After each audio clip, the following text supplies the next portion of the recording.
Perçage avec une carotteuse. Donc là, on est sur notre chantier de piscine 10 par 4 avec le bac tampon, donc à débordement. Et on est en train de préparer donc le futur local technique. Donc futur local technique où on retrouve à l'intérieur un mur en aglo banché. Donc là, à l'intérieur, on retrouve Alan. Bonjour. Et voilà, bonjour Alan. Et là, on retrouve donc la machine. Donc ces machines-là, si vous souhaitez, vous pouvez les louer. Donc nous, dans notre métier, on en a régulièrement besoin, donc il vaut mieux qu'on en soit propriétaire, mais sinon, vous pouvez les louer, il n'y a aucun problème chez des gens comme l'Oxam ou etc. À partir de là, cette machine, il faut la mettre en place, vous voyez, il faut la fixer sur le mur. Donc là, on voit qu'il y a ce système-là, donc à écrou, que l'on voit, et pour positionner ce système, eh bien, vous avez, hop, on va ouvrir la caisse, vous avez des petits éléments comme ceci, voilà.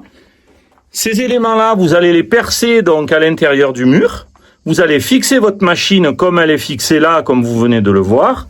Et ensuite, cette machine-là, donc vous allez la raccorder à un tuyau d'eau.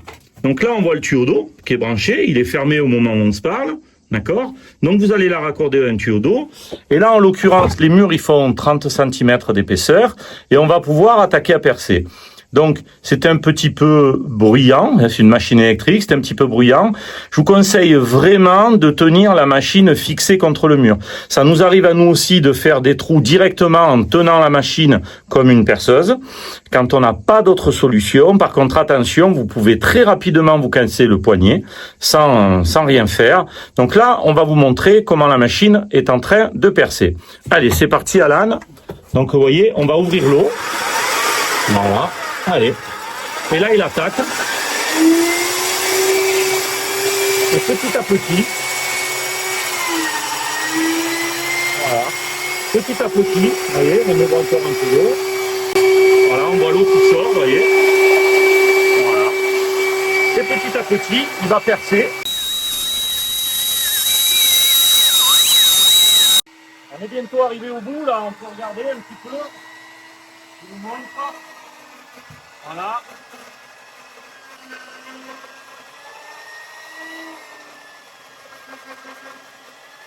Là, on a senti le cran qui s'est fait, vous voyez, je la sors.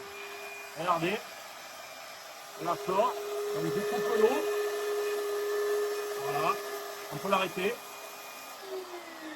Voilà. Et là, on est en train de la sortir. Hop, ça y est, elle glisse vers moi, mais c'est normal, on peut la laisser glisser. Elle veut se refermer. Voilà, on va la laisser aller.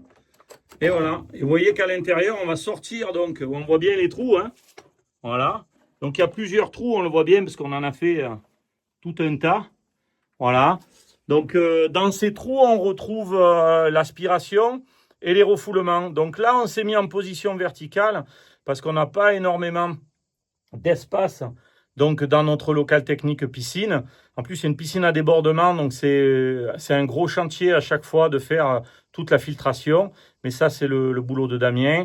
Et puis, ben, vous voyez un petit peu, hein, je refais un petit check. Donc, on voit le sol, on voit vraiment les murs, d'accord? Et puis, ben, vous allez voir qu'on déplacera aussi donc ce tuyau-là, qui est un tuyau d'égout. Donc, en fait, on le recoupera de là, on viendra ici, hop, comme ça. Et puis, on viendra se raccorder en bas sur le Y. Donc, on va le déplacer de manière à ce que ça soit bien correct pour nous pour pouvoir travailler, puis que rien ne nous dérange. Et puis, à la fin, ben, vous aurez toute votre installation ici. Donc, je vous dis à bientôt. Ciao, ciao.